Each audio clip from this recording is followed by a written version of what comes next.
Chapter 4. The grounds of the whammy house are way too confusing. Every door leads to another room. I have to find an exit, and fast.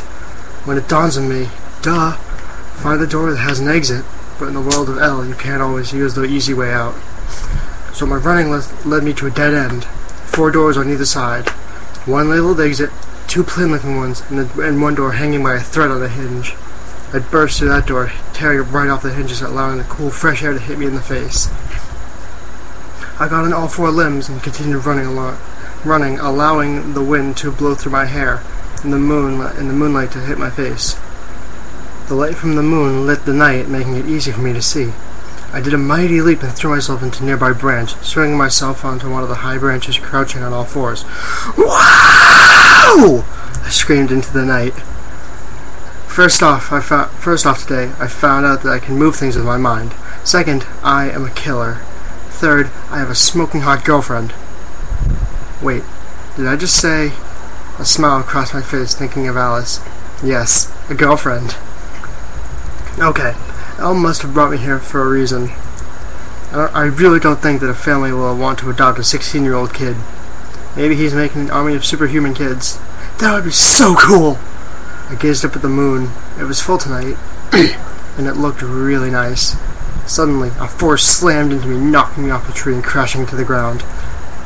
I had to think fast to lighten the impact, so I formed an energy bubble that helped break my fall. I stood up and began searching the area. Edward came into my view. "You stay away from my sister!" His eyes were blazing dark red. "He looks like he can kill me." Ha! Let him try. Isn't it up to her just to decide who she sees? Edward came at me fast and punched me square in the jaw. I flew back on impact. He stood looming over me in victory. "Stay away from her!" He walked off as I shot my hand out and grabbed his foot, ripping him down from where he was. I got up and brushed myself off, and the battle began. Chapter 5. I launched myself at Edward with full power, attempting a crippling blow, but he jumped out of the way, diverting my punches to a large boulder, which turned to dust under my immense strength. "Coward!" I screamed. He appeared out of nowhere and threw me against a tree, pinning ourselves between it.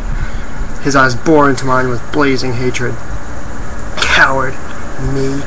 Hate to tell you this, but I have more control over the thirst than you do. At least I didn't kill my parents. He spat the words like daggers. I struggled, trying to break free from his grasp, but to no avail. I looked up at the full moon. I felt the heat in my chest. I couldn't look away from the moon. Then I felt something snap in my head. I watched Edward stagger back in shock. Something pierced my side. I felt darkness wash over me. I woke with a massive headache. I was in my room, but the strangest thing is, my once empty room was now all put together. Posters, clothes, furniture, computer, TV, you name it, it was here. But I couldn't remember doing any of this. I got up to get dressed when there was a knock on my door. I went to answer it, and a familiar spicy scent filled my nostrils. "Hi, Alice," I said, trying to hide my blushing face. "Hi, Kenji." She jumped up and kissed me on the cheek. "Hurry up, I missed breakfast." What's on the menu? They had everything! Different foods from around the world. Brazil, Ireland, France, everywhere! It's too much to take in, but my attention was on the children. Seeing them mingle with each other brought back the burning in my throat. Alice saw my struggle and squeezed my hand. "You need to control yourself, Kenji. I don't want to have to kill you," she said flatly. "Really?" I asked nervously. "If I need to." She looked over my schedule. "Hey, you're in my first period class, so I'll show you around the whammy house," she said, smiling. When we found a table, the other pale-looking girl that I met the other day, she looked worried. "Hey, Alice. Hey, Kenji," I finished for her. "Yeah, whatever. Hey, have you heard what happened to Edward? He got attacked." Alice jumped up in horror. "By what?" she asked urgently. They wouldn't say. It looked like an animal attacked. "Will he be okay?" I said, feeling guilty. Bella glared at me. "He's going to be fine," and she stormed off.